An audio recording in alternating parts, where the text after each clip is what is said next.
নৈহাটির প্রাক্তন তৃণমূল বিধায়ক সনদের গ্রেপ্তারের ঘটনায় মুখ খুললেন রাজ্যের পরিবহন মন্ত্রী অর্জুন সিং। নোয়াপাড়ার বিধায়ক তথা রাজ্যের মন্ত্রী অর্জুন সিং এর দাবি, প্রাক্তন বিধায়ক সনদের নৈহাটিতে প্রচুর অত্যাচার চালিয়েছেন।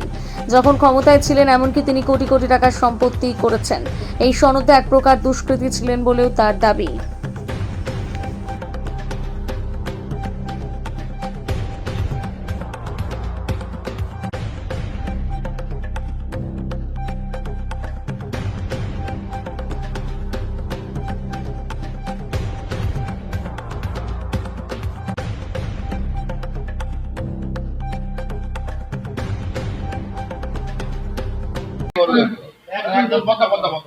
ইকো হচ্ছে তো।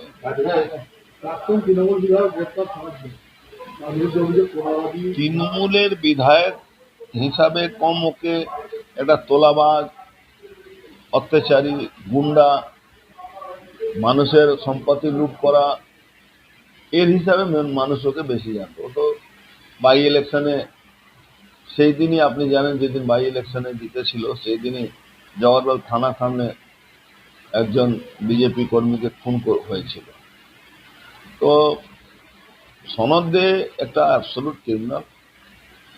আমাদের মহিলা মোর্চার কর্মীদের বাড়ি লুটপাট করিয়েছিল, তার বাড়ি পাশে যারা থাকতো বোম মেরে দিয়েছিল। একটা অ্যাম্বুলেন্সের খালাসি ড্রাইভার কাজ করা লোক আজকে হাজার হাজার কোটি টাকা মালিক আছে।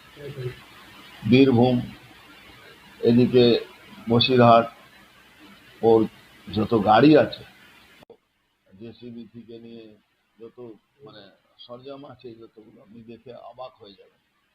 অত বড়, মানে অভিষেক ব্যানার্জি যেরকম উইদাউট ইনভেস্টমেন্টে বিজনেস করতো, সেরকম ওরও উইদাউট ইনভেস্টমেন্টে বিজনেস ছিল। ওখানে বাস টার্মিনাস একটা হয়েছিল, সেই বাস টার্মিনাসের মধ্যেই ওর পাথর বালি ব্যবসা চলছে, নৈহাটি থানা পাশ। তো এমন অবস্থা, আজকে মানুষ বিচারের জন্য অনেকদিন ধরে অপেক্ষায় ছিল। আজকে নৈহাটি থানা তাকে গ্রেফতার করেছে, আমি তাদেরকে ধন্যবাদ জানাবো। আমাদের পশ্চিমবাংলা পুলিশ আজকে সঠিক পদক্ষেপ নিয়েছে, ধন্যবাদ জানাবো। শুধু চোর চোর বললেও বিজেপি কর্মীরা শান্তি পাবে না, আমি যতটুকু বুঝি।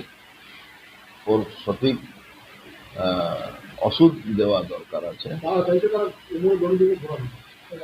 কোমরে দড়ি বেঁধে তো ঘুরবে, ওটা নিয়ে, কিন্তু যে অত্যাচার করেছে মানুষ কিন্তু ওকে ক্ষমা করবে না। নৈহাটিতে বোমা বৃষ্টি